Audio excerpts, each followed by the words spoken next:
Bonjour à tous et bienvenue dans cette nouvelle vidéo.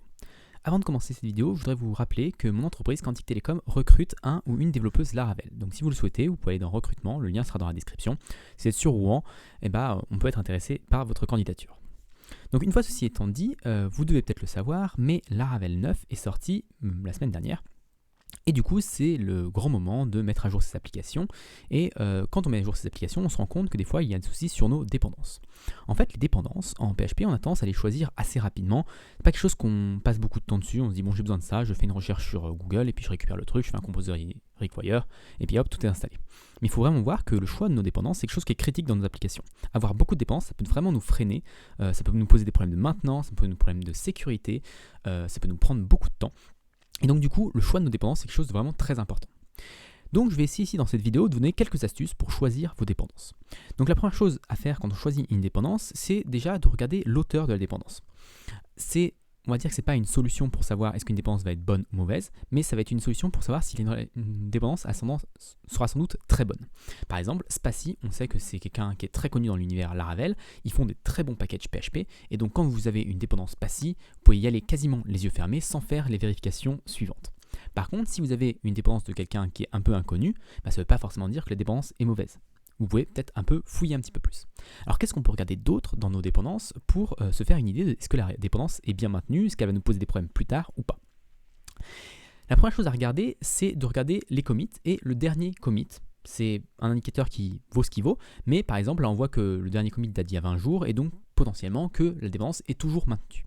Alors après ça ne veut pas forcément tout dire, parce que par exemple si on prend j'ai d'autres exemples ici, j'ai l'exemple de Fly System WebDAV, on voit qu'il y a un commit du 31 décembre 2021, donc ça date de maintenant un mois et demi. C'est pas énorme, un mois et demi, bon, il peut ne pas y avoir de changement. Par contre, on voit ici que le SRC a été modifié la dernière fois il y a 2 ans, donc ça veut dire qu'il y a un mois et demi et tous les commits des 2 dernières années ont été plutôt faits dans des documentations, dans des tests il y a 2 mois ou dans des fichiers un peu moins importants. Donc ça c'est un premier point. Des fois on a une date qui peut être récente, mais le dernier commit sur SRC peut être un petit peu plus vieux et donc ça peut nous donner peut-être un petit doute. Autre chose, on peut regarder un package que j'ai écrit moi, par exemple, qui s'appelle Migration, qui permet de faire des migrations sous Laravel d'une manière un petit peu différente. On voit que le dernier commit est de 5 jours, par contre, le SRC a été modifié il y a 5 mois, et donc ça peut se dire, oula, c'est vieux. Mais techniquement, cette bibliothèque n'a pas besoin d'être mise à jour. On va dire que c'est possible qu'une bibliothèque elle soit finie, entre guillemets, qu'il n'y ait pas de nouvelles fonctionnalités qui soient ajoutées. Elle fonctionne, moi je l'utilise depuis des années en production, et j'ai pas de souci avec ça. Il y a 5 mois, j'ai fait une petite amélioration dont j'avais besoin, mais c'est tout. Alors qu'est-ce qu'on peut regarder d'autre autre que la date? Alors on peut regarder aussi le nombre d'issues et les pull requests. Ça c'est quand même quelque chose d'assez important parce que quand il y a beaucoup d'issues et beaucoup de pull requests, ça veut dire que les mainteneurs ne suivent pas. L'avantage de l'open source, c'est de se dire que si j'ai un problème par exemple avec Thibaud's Migrations, je peux créer une branche, je peux forker le package, faire une pull request et potentiellement le mainteneur, moi en l'occurrence, va pouvoir ajouter vos modifications dans la bibliothèque open source. Donc quand on regarde par exemple Spatie, on voit qu'il n'y a qu'une seule issue qui a été ouverte le 9 septembre 2021, donc on peut se dire elle est un petit peu vieille, mais c'est peut-être un mauvais exemple, parce qu'il n'y a pas beaucoup de réponses de la team Spatie sur ce problème, a priori, mais ça a l'air plutôt d'être un problème de la personne, donc je ne sais pas trop pourquoi c'est encore ouvert, mais bon, il n'y a qu'une seule issue en tout cas, et les pull requests, on voit qu'elles sont toutes fermées, il y a toutes les pull requests qui sont gérées, donc elles sont soit merge, soit clôturées, d'ailleurs il y en a beaucoup qui sont merge et peu qui sont clôturées, et donc ça montre que voilà vraiment... si on fait une merge request sur Spatie Image, on sait qu'elle va être traitée assez rapidement. Soit ils vont l'accepter, soit ils vont la refuser, ça c'est une autre question, mais en tout cas elles vont être traitées rapidement. Si on regarde par exemple Laravel Framework, qui est je pense le summum à ce niveau-là, ils ont 2 issues. Vous vous rendez compte, c'est un truc aussi compliqué que le framework Laravel, ils ont seulement 2 issues ouvertes. Il y a des packages qui ont des 600, 1000 issues ouvertes. Les pull requests, il y en a 16, et encore c'est parce qu'ils viennent de sortir Laravel 9, et du coup il y a beaucoup de pull requests qui corrigent des choses et qui essayent de faire des choses autour de Laravel 9. Mais on voit qu'il y a aussi beaucoup de commentaires, donc il y a peu de pull requests qui est quand même vide et qui ne reçoit aucune réponse. Et c'est des pull requests qui datent d'il y a 1 heure, 35 minutes, 2 jours, 4 jours, 6 jours. Il n'y a pas de pull request de plus vieille que 6 jours, ce qui est assez incroyable sur un package de cette taille-là. Donc ça c'est une autre chose que vous pouvez regarder. Donc après avoir regardé l'auteur, date du dernier commit, vous pouvez regarder les issues et les pull requests. Vous pouvez également regarder, si vous connaissez un petit peu l'environnement, vous pouvez aussi regarder un petit peu le composer.json, savoir où est-ce qu'ils en sont eux au niveau de leur dépendance, parce que c'est quelque chose qui peut poser souci plus tard. Donc là on voit qu'ils gèrent Symfony 3, 4, 5, 6, donc on sait que la Symfony a la dernière version 6, donc ça veut dire qu'ils sont à jour, et puis ils ont l'air de gérer aussi voilà, les dernières versions. Alors je ne connais pas par exemple Glide, donc ça ne peut pas trop m'avancer, mais bon, si vous connaissez un petit peu, par exemple pour ce package-là, FlySystem WebDAV, si on regarde leur composer.json, eh ben, ils dépendent de FlySystem 1.0, sachant que la version 3.0, avec Laravel 9, vient d'être mise en ligne. Enfin, il y a un mois, là, la version 3.0 est sortie, et Laravel 9 vient de rendre obligatoire l'utilisation de FlySystem 3.0. C'est aussi pour ça que je parle de ce package-là, parce qu'il m'a posé problème lors de la mise à jour de Laravel 9, parce qu'il ne supportait pas FlySystem 3. Mais vu qu'il supporte que FlySystem 1, il y a peu de chances pour que demain, ou dans une semaine, ils se mettent d'accord pour faire la 2 et la 3, enfin sauter en 2 et en 3. Donc ça, c'est un petit peu les soucis, les choses que vous pouvez regarder au niveau des dépendances. Maintenant, je vais vous donner 2-3 astuces en plus pour gérer vos dépendances. Donc il y a une commande qui s'appelle composer outdated, si j'arrive à le taper. Donc ça prend un petit peu de temps, mais je crois que je l'ai un peu plus haut. Voilà, ici, je l'ai tapé un petit peu plus haut.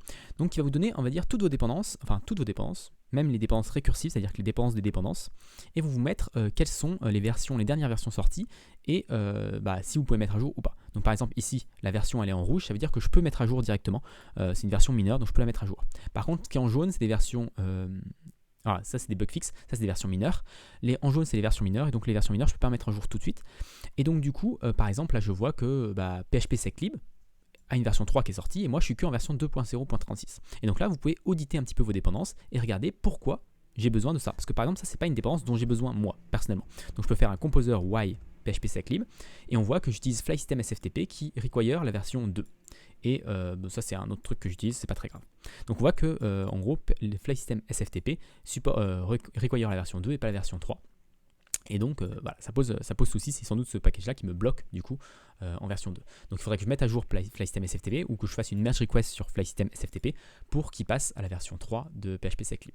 Donc c'est là où aussi on peut se rendre compte que certaines dépendances ont des dépendances à elles qui sont un petit peu vieilles. Donc, par exemple FlySystem SFTP.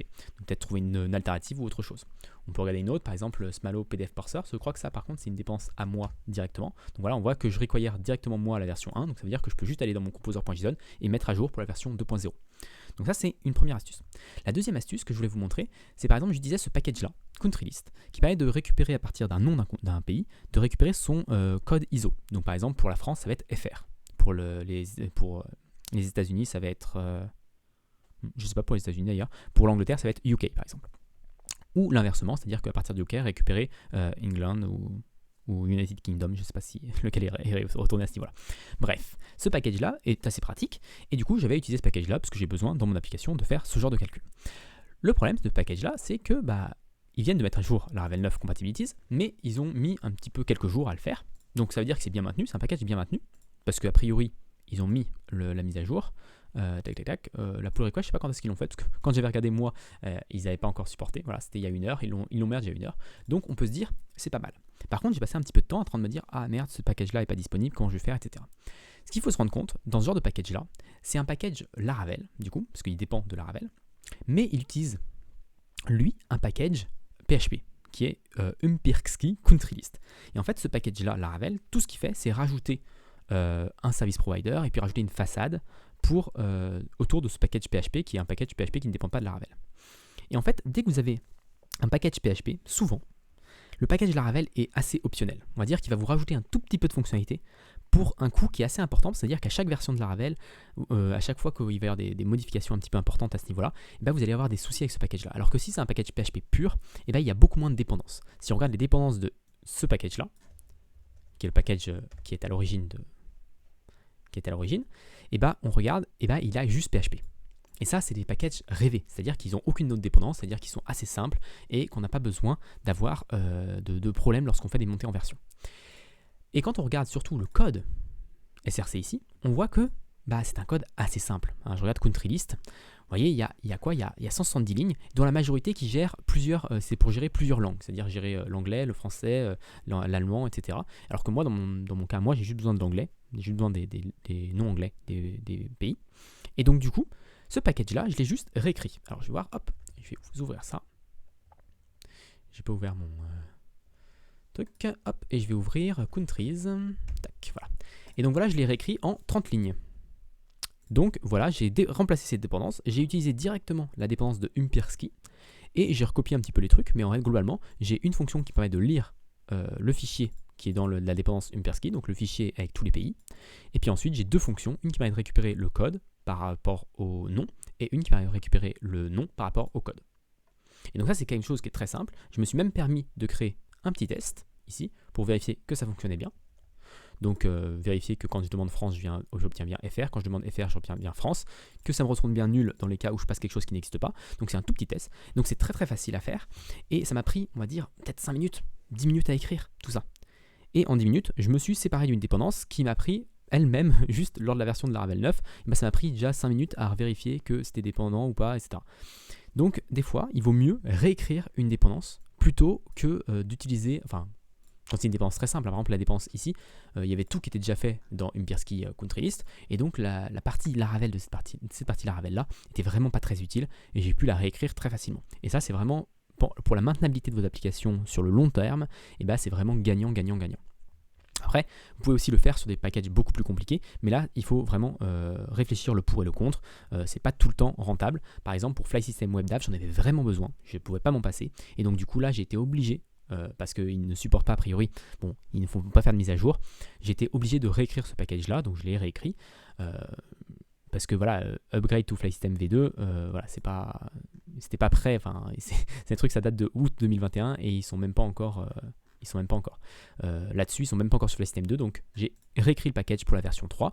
Donc là, par contre, effectivement, si on regarde un petit peu mon adaptation, mon nouveau package, hop, si on l'ouvre, tac, c'est beaucoup plus compliqué, ça concerne WebDAV, etc. Donc il y a 384 lignes, c'est un truc beaucoup plus gros. J'ai créé un package séparé, voilà. Donc on va voir si c'est utilisé, si c'est utilisé par d'autres personnes, tant mieux. Mais c'est vrai que vu que j'en avais obligatoirement besoin, je ne pouvais pas faire autrement. Pour Laravel 9, j'ai eu un autre souci, c'était que Laravel 9 require Symfony 6, et dans Symfony 6, j'avais certains packages qui avaient besoin de Symfony 5 et qui ne supportaient pas Symfony 6. Donc là, même chose. Et là, par exemple, WebAuthn. Donc WebAuthn, je l'utilise pour l'authentification sécurisée sur mon administration. Donc ça permet d'utiliser des clés ou l'empreinte digitale ou le Face ID sur un iPhone ou voilà, tout ce genre de choses. Donc c'est très très pratique, mais cette bibliothèque-là est également pas très bien maintenue. Voilà, dernière mise à jour novembre 2021. Il y a plus d'un an, il y a 3 mois pour le SRC, mais globalement, ils sont dans une très vieille version de Symfony et a priori, ils ne vont pas mettre à jour vers Symfony 6. Donc c'est problématique, et donc dans ce cas-là, j'ai préféré désactiver la fonctionnalité sur mon application et supprimer cette dépendance pour pouvoir mettre à jour vers Laravel 9, parce qu'il faut aussi avoir des priorités. Voilà, moi je préfère être à la dernière version de Laravel, ça implique beaucoup plus sur le business de pouvoir être à la dernière version de Laravel, de pouvoir avoir tout qui est supporté, bien maintenu, bien mis à jour, plutôt que d'avoir juste une authentification un peu plus forte. On a d'autres systèmes d'authentification, on a par exemple le système avec un code qui est un peu moins pratique, mais voilà, des fois il faut se séparer d'une dépendance qui n'est pas maintenue. J'ai essayé de le réécrire moi-même, c'était trop compliqué. Vous voyez, j'ai les 3 cas. J'ai dépendance très simple que j'ai réussi à réécrire en 5 minutes sans aucun souci. Dépendance un peu plus compliquée, WebDAV, que j'ai quand même passé un petit peu de temps. J'ai dû passer une demi-journée pour réécrire la dépendance. Donc peut-être pas trop rentable, mais il fallait que je le fasse. Et cette dépendance-là que j'ai pas réussi à réécrire, j'ai passé une journée à travailler dessus, voir si j'allais réussir à faire quelque chose. J'ai testé d'autres packages qui étaient disponibles. J'ai rien qui a fonctionné. Donc là, j'ai décidé de désactiver la fonctionnalité parce que c'était quelque chose d'optionnel, on va dire, sur mon application. Donc voilà, vous avez des choix à faire en fonction de vos besoins, mais les dépendances, c'est vraiment très très très important dans vos applications. Donc faites attention quand vous faites un composer require, de bien vérifier est-ce que c'est bien maintenu, est-ce que ça va me poser problème plus tard, est-ce que j'ai pas d'autres dépendances qui sont mieux maintenues pour faire la même chose, est-ce que je peux pas réécrire plus facilement moi de mon côté la fonctionnalité en quelques lignes de code et du coup ça sera plus facile à maintenir. Voilà, il y a plein de questions à se poser et il faut juste pas le faire de manière aveugle en mode voilà, composer require, j'ai la fonctionnalité, je code et tout fonctionne. Donc voilà pour cette petite vidéo, j'espère qu'elle vous a plu. Si elle vous a plu, n'hésitez pas à vous abonner à la chaîne et à la partager autour de vous. Et puis moi je vous donne rendez-vous très rapidement pour la suite, pas du tout, je vous donne très rapidement pour d'autres vidéos sur PHP et Laravel.